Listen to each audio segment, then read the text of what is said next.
My entitled family wants to take my house and give it to my brother, even though they kicked me out of their home because they had no space for me. It all started when I bought my first house, a modest 3-bedroom in a quiet neighborhood. I worked tirelessly for years to save up enough for a down payment. The day I moved in was one of the happiest of my life. I had finally accomplished what many people in my family thought was impossible, especially considering the difficulties I had faced growing up. I was proud of the home I built, and it symbolized independence. Little did I know, my family was already planning to tear it all down. My brother Ryan was always the golden child. He was the one who could do no wrong in the eyes of my parents. While I struggled to find my place, Ryan was handed opportunities left and right. So when I purchased the house, I thought it would be a way for me to finally show them I could succeed on my own. But even after all my hard work, my parents didn't seem to acknowledge it. They were still wrapped up in Ryan's world. Over the years, the family dynamics became more strained. I stopped visiting as much, not because I didn't love them, but because I began to realize that my accomplishments weren't celebrated by anyone other than me. Every visit felt like a reminder of how little I mattered in the grand scheme of things. But nothing prepared me for the day they demanded I give up my house. It began with a casual conversation one evening. My parents invited me over for dinner, and we sat around the table like we used to. Everything seemed normal at first, until my mom mentioned that Ryan was struggling with his rent and could use a place to stay. I didn't think much of it. Ryan had always bounced around between different places, and I figured this was just another one of his phases. But then my dad dropped a bombshell: "You should think about giving Ryan your house." I was taken aback. My house? The one I worked so hard for? My dad went on to explain that Ryan had potential but needed a stable place to live in order to focus on his future. I tried to remain calm, asking how they could even think of asking me for something like that. But my parents seemed to brush off my concerns, as if it was a simple and logical request. They claimed that I had been blessed with a home, and that I could always find another place to live if I wanted to. They even suggested that it would be a family favor for me to give up the house and help my brother. I couldn't believe what I was hearing. The audacity of it all. Not only had they never asked me for any help, but now they were demanding I sacrifice everything for Ryan. I told them I wasn't giving up my home, and the conversation ended on a tense note. But I had no idea this was just the beginning. The next few weeks were nothing short of a nightmare. Every time I spoke to my parents, they brought up the house. "Have you thought about what we discussed?" my dad would ask, acting as if it was a simple favor between family members. My mom, ever the emotional manipulator, would start telling me how disappointed she was in me for not helping out my brother. It became unbearable. What really stung was how my parents tried to guilt-trip me. They'd remind me of all the sacrifices they made for me growing up, how they supported me when I was younger. But those were different times. They never once acknowledged how I had to fend for myself later in life. I had worked hard to get to where I was, and the idea of just handing over my house was beyond insulting. As if the pressure from my parents wasn't enough, Ryan started calling me as well. He'd tell me how hard things were for him, how he couldn't afford rent, how he needed a place to stay. At first, I tried to be understanding, but after a while it started feeling less like concern for him and more like manipulation. Ryan never seemed to take responsibility for his own problems. Instead, he always expected others to solve them for him. And now, he was asking me to give up my life's work so he could have an easy way out. The pressure continued to mount. My mom began showing up unannounced at my house, bringing up the topic of Ryan's situation every time. "I just want you to think about it," she would say, looking at me with wide, pleading eyes. It felt like an emotional siege, and it was taking a toll on my mental health. Every time I turned around, there they were, my parents, my brother, pushing the same narrative: my house was no longer mine, it was meant to be Ryan's. One evening, my mom even mentioned that they could help me find a new place to live. I gave up my house. But the suggestion felt hollow. It wasn't about me finding a new place, it was about them forcing me to make a sacrifice for Ryan. The fact that they didn't even consider my feelings was hurtful. I had worked my entire life for this home, and now they were treating it as if it was just a piece of property to be handed around. At that point, I had no choice but to set boundaries. I told my parents that I wouldn't be discussing the house anymore, that I needed space. But this only angered them more. My dad began accusing me of being selfish, and my mom called me cold-hearted. I couldn't believe this was happening. Why did it feel like my family was more invested in my brother's convenience than my own happiness? Ryan, as always, took the passive route, pretending to be the victim in all of this. He started sending me messages asking when I'd be ready to hand over the house. He didn't say it in so many words, but the tone was clear. He expected me to just give it to him because he needed it. He kept referring to my home as though it were never really mine, as if I had simply been a temporary occupant of the property that was destined for him. His sense of entitlement was maddening. Over the years I had watched him struggle and fail, only to be bailed out again and again. But none of those bailouts had ever come from me. So, when Ryan started hinting that he would be so much better off in my house, I had to laugh bitterly. He had never demonstrated any responsibility in his life. He was the kind of person who would destroy a good thing just because it was handed to him without effort. And yet, here he was, asking for the one thing I had worked my entire life to build. I tried to have a conversation with him about what this meant for me, but he was dismissive. "It's just a house. You can get another one," he said with a shrug. The arrogance in his voice made my blood boil. He didn't understand the sacrifice I had made to get here, nor did he care. All he saw was an easy opportunity.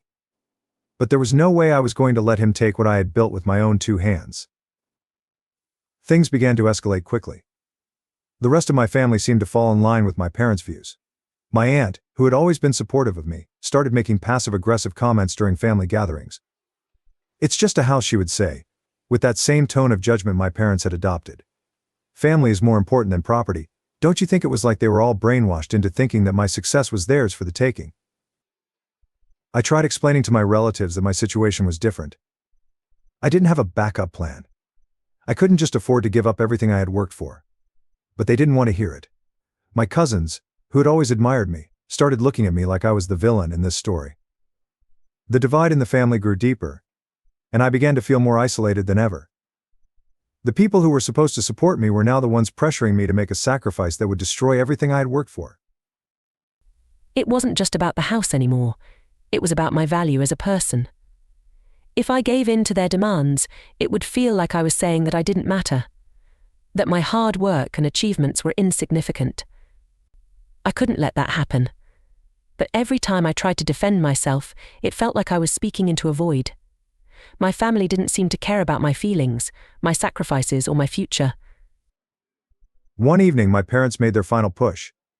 They called me to a family meeting, where they laid out their offer. They told me that they had talked to a lawyer and that, with the right paperwork, they could make the transition of ownership smooth for everyone. My mom was practically pleading with me, her voice trembling with false concern. "You know this is for Ryan's future," she said, as if that somehow made it easier to swallow.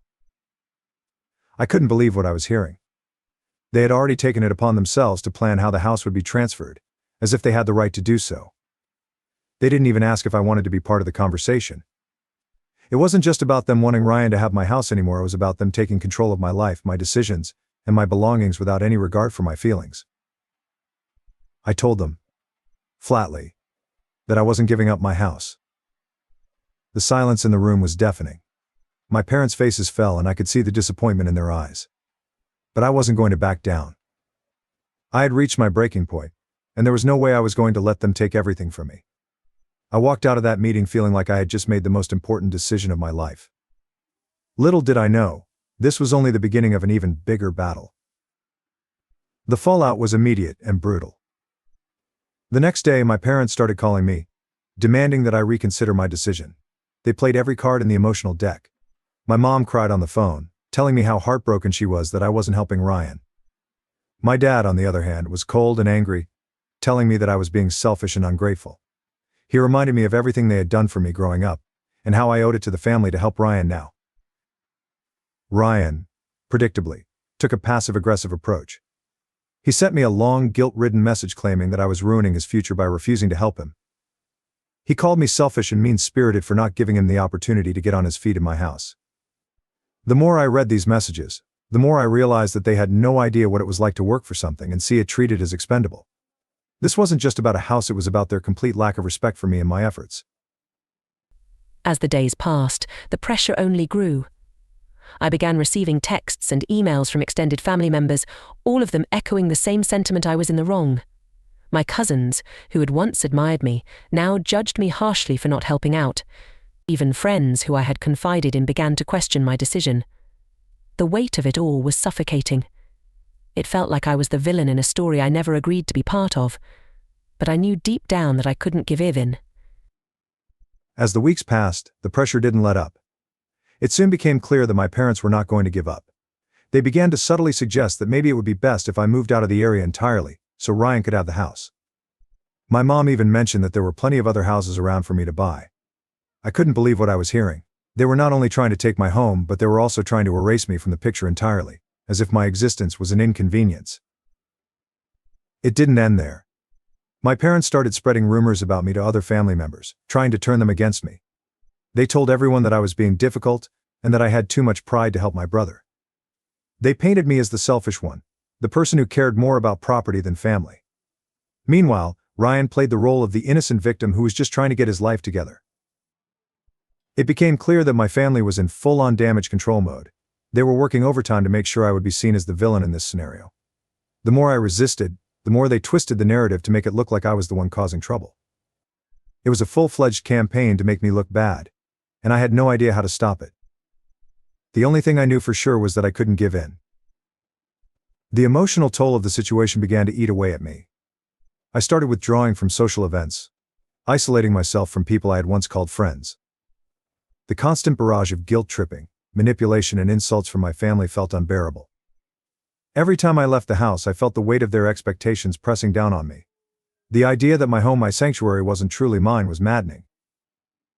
One afternoon, I broke down. I was alone in my house, sitting on the couch, when it hit me. The pressure from my family had become too much. The constant arguing, the cruel remarks, the emotional manipulation, I couldn't take it anymore. I wanted to walk away from it all, to pack up and leave. But I knew that doing so would mean giving in. If I gave up now, I would never be able to reclaim my sense of self. I spent the next few days reflecting, trying to find the strength to face my family. I knew this wasn't going to be easy. They weren't going to just let it go, and the emotional scars would last far beyond the conflict itself. But I also knew that if I didn't stand my ground now, I would regret it for the rest of my life. This wasn't just about the house, it was about me asserting my worth and fighting for my place in the world.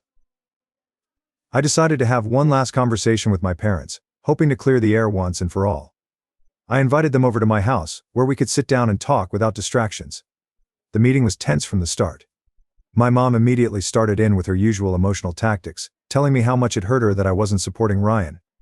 "You're breaking my heart, you know that," she said, her voice shaking with false emotion. I took a deep breath and tried to stay calm. I told them that I had thought long and hard about everything, and that I understood their concerns for Ryan. But I also reminded them that this house was mine, that I had worked tirelessly to get to where I was, and that I couldn't just give it away without destroying my sense of self-worth. I told them that if they truly cared about me, they would respect my decision, no matter how difficult it was. But the conversation didn't go as I had hoped. My dad became furious, shouting that I was being ridiculous and childish for not seeing reason. He accused me of being selfish and ungrateful, and my mom joined in with her tearful pleas. It was clear that they weren't going to change their minds, and I realized that I had reached an impasse. This was not a conversation about what was right or wrong, it was about power, control, and who would get their way. Things took a darker turn when my dad made a chilling threat. He told me that if I refused to give up the house, he would stop supporting me in other ways. "You won't be welcome here anymore," he said coldly. "You're on your own." It was a threat I had never expected, especially not from my father. The man who had always promised to be there for me was now giving me an ultimatum: give up the house, or face being cut off from the family. The realization hit me hard. My parents were willing to destroy our relationship over something so trivial. They didn't care about my hard work, my sacrifices, or my future, they just cared about getting what they wanted. The love and support they had once promised me felt like a distant memory now. It was clear that this wasn't just about the house, it was about their need to control me and my life. Despite the threat, I stood firm. I told them I wouldn't be coerced into giving up what was rightfully mine. My dad stormed out of the house, slamming the door behind him, and my mom followed shortly after, her face twisted in anger and disbelief. I was left alone but strangely calm. I had just faced my worst fear, and I had survived. It was painful, but I knew it was the right decision. The house might be just a building, but the fight for my autonomy was something far more important. In the days following the confrontation, the atmosphere in the family grew colder. My parents stopped contacting me, and Ryan's messages became increasingly hostile. He accused me of ruining the family and being a disappointment. The words stung, but they also solidified my decision. I couldn't let them control me any longer. I had to cut ties with them, at least for a while, in order to protect my sanity and sense of self. During this time, I leaned on the few friends I had left. They reminded me that I wasn't alone, that I had made the right decision. I started focusing more on myself, my work, and my life outside of the toxic grip of my family. I began to heal, slowly but surely, from the emotional wounds they had inflicted on me. But even as I moved forward, I knew the battle wasn't over. My family wasn't going to just let me go. They had already shown their true colors, and I had no idea what kind of revenge they would try to take next. But I was no longer afraid. I had stood my ground, and no matter what happened, I knew I was stronger for it. The road ahead was uncertain, but I was ready to face whatever came my way. Just when I thought I couldn't feel more alone, I received an unexpected message from Aunt Karen. She had always been more understanding than the rest of the family, and I had kept in touch with her, despite everything that had been going on. Her message was short but to the point. I'm on your side. It was the first bit of support I had gotten in weeks, and it was like a lifeline. Aunt Karen had always been the family member who saw things clearly, and I knew she wasn't one to give in to the drama. We agreed to meet for coffee a few days later, and when we sat down together, she told me she was proud of me for standing my ground. I know it's tough, but you're doing the right thing, she said. Aunt Karen admitted that she had always seen the way my parents treated me, how they gave Ryan preferential treatment, and how it was wrong. She confided in me that she had always wished I had stood up for myself sooner, but she understood why I hadn't. Her words gave me a sense of validation that I had desperately needed. It wasn't that I wanted to be right, it was that I wanted to be heard. Aunt Karen's support made me realize that not everyone in the family was blinded by favoritism or guilt. She told me she would help however she could, even if that meant standing up to my parents. For the first time in a long while, I felt like I wasn't fighting this battle alone. The situation took another turn when Ryan sent me a harsh ultimatum. He told me that if I didn't give him the house, he would have no choice but to expose everything to the rest of the family. The message wasn't just a threat, it was a warning. Ryan claimed that he had dirt on me, things from my past that I didn't want getting out. The sheer audacity of it took me by surprise. Ryan had always been manipulative, but this felt like a new low. I couldn't help but laugh bitterly as I read the message. What could he possibly have on me? I'd made mistakes, sure, but nothing that would shake my reputation or ruin my life. The more I thought about it, the more I realized that this was just another tactic to make me buckle under pressure. Ryan was desperate, and this was his last attempt at trying to gain control. I didn't respond immediately, wanting to process my feelings. But after thinking it through, I decided to take a stand. I sent him a message telling him that I wasn't afraid of his threats. If he thought he could manipulate me by bringing up my past, he was sorely mistaken. You can try, I wrote, but I'm not giving you what you want. That was the last time I heard from Ryan for a while. As the situation became more intense, I realized I needed to get legal advice. My parents' threats, combined with Ryan's manipulation, made it clear that this wasn't going to resolve itself peacefully. I reached out to a lawyer I had worked with in the past for some guidance. After explaining the situation, the lawyer confirmed my suspicions. My family had no legal claim to my house, and I was well within my rights to refuse their demands. The lawyer explained that while my family could try to pressure me emotionally, they couldn't take the house from me, unless I willingly signed it over. It was reassuring to hear, but also a bit disheartening. The fact that my own family could resort to such tactics made me question everything about our relationship. But at least now I had some peace of mind. If they tried anything illegal, I would have the law on my side. Armed with this knowledge, I felt more confident in standing my ground. I was no longer just fighting against my family's manipulation, I was fighting for my legal rights as well. The reality of the situation set in, and I knew it wasn't going to be easy, but I also knew that I couldn't back down. My home was my sanctuary, and I wasn't going to let anyone take it away from me. A few weeks after Ryan's ultimatum, my parents called another family meeting. This time they asked if I would be willing to meet at a neutral location, a coffee shop, of all places. The idea of meeting them again filled me with dread, but I agreed. Maybe, just maybe, there was a way to settle this without further alienating everyone. When we sat down, my parents didn't waste any time. They immediately tried to appeal to my sense of guilt, talking about how much Ryan needed the house. My dad said that he had always supported me, and now it was my turn to support my brother. I sat there, listening to them repeat the same arguments they'd been making for months. But this time, I was different. I wasn't going to be swayed by their emotional manipulation. I calmly explained that I had already made my decision, and I wasn't going to change it. I reminded them that I had worked hard for my house, and that I was entitled to keep it. If they couldn't respect that, then there was nothing more to discuss. The silence that followed was thick with tension. My dad's face reddened with anger and my mom started crying. But I didn't falter. This wasn't just about the house, it was about reclaiming my autonomy, my worth. After that meeting, the family went silent. No one contacted me, not even Aunt Karen. It was like I had disappeared from their lives entirely. I spent days wondering if I had made a mistake, if I had ruined everything. But then I realized something: this wasn't a mistake. I wasn't the one who had messed up, they were. They had treated me like a pawn in their game, and I had finally stood up for myself. The silence, though painful, was also strangely liberating. Without the constant pressure from my family, I began to focus more on my own well-being. I found new hobbies, reconnected with old friends, and started to heal from the emotional turmoil of the past few months. It wasn't easy, but I knew I had made the right decision. For the first time in a long while, I felt at peace. But I knew the silence wouldn't last forever. My parents were too stubborn to let things go, and I wasn't naive enough to believe they would forget about the house. There was still more to come, but I was ready for whatever happened next. I had fought for my independence, and no matter how hard they tried to pull me back into their web, I wouldn't go. One evening, a knock on the door interrupted my thoughts. When I opened it, I was shocked to see Aunt Karen standing there, a bag of groceries in her hands. She had driven over to check on me, and I could see the concern in her eyes. "How are you holding up?" she asked softly as she stepped inside. We sat down together and talked about everything that had happened. Aunt Karen admitted that she hadn't known what to say for a while, but after thinking it through, she realized she couldn't just stay silent. She was on my side, and she would do whatever she could to help me stand my ground. I felt a wave of relief wash over me. For the first time in weeks, I wasn't alone.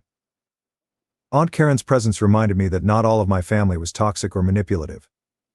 There were still people who cared, and that made all the difference. Aunt Karen offered to help me with anything I needed, from legal support to emotional encouragement. She even said that if things escalated further with my parents, she would back me up. It was a huge comfort to know that I had someone in my corner. As we talked late into the night, I began to feel a renewed sense of hope. The battle wasn't over, but I wasn't fighting it alone anymore. With Aunt Karen's support, I began to formulate a plan. I wasn't going to just wait for my family to make the next move, I was going to take charge of the situation. I decided to meet with a lawyer and explore my options for legally protecting my home. I also started reaching out to a few close friends who had been more supportive during this ordeal, asking if they could be witnesses if things ever got worse. The idea of taking legal action was intimidating, but I knew it was the right step. My family had made it clear that they were willing to go to great lengths to get what they wanted, and I wasn't about to let that happen. It was time to take control of my own future, and I wasn't going to back down now. As I made these plans, I felt more empowered than I had in a long time. I was no longer waiting for my family's approval or validation. I was taking charge of my own life, my own decisions. And with Aunt Karen's help, I knew I wasn't alone in this fight. A few weeks later, the first signs of escalation came. My parents contacted a lawyer of their own, trying to get my house through legal means. They sent me a letter demanding that I hand over the property to Ryan or face legal action. My heart sank as I read the letter. It was official now. This wasn't just a family feud. It was turning into a full-blown legal battle. But instead of feeling defeated, I felt a sense of determination rise within me. I immediately contacted my lawyer and set up a meeting to discuss the next steps. The legal process was going to be lengthy and complicated, but I was ready for it. My lawyer assured me that I had a solid case, and that my parents' claims would likely not hold up in court. The idea of going to court against my own family was gut-wrenching, but I knew it was the only way to protect what was mine. I couldn't let them destroy everything I had worked for, and I wasn't going to let them dictate my life anymore. The battle had become far more than just about a house. It was about reclaiming my power, my independence, and my future. As the legal battle raged on, the tension within the family reached new heights. My parents refused to back down, even after receiving my lawyer's response, which firmly outlined my rights. They were still convinced that they could win, using their emotional appeal and influence over the rest of the family. The whispers began again. Family members who hadn't picked a side yet were now siding with my parents, some claiming that I was being vindictive or ungrateful. The worst part was the way my parents began to publicly shame me. My mom told relatives that I was taking them to court over a house and accused me of prioritizing property over family. These attacks felt even more personal and malicious because they were now involving extended family members, many of whom I hadn't spoken to in years.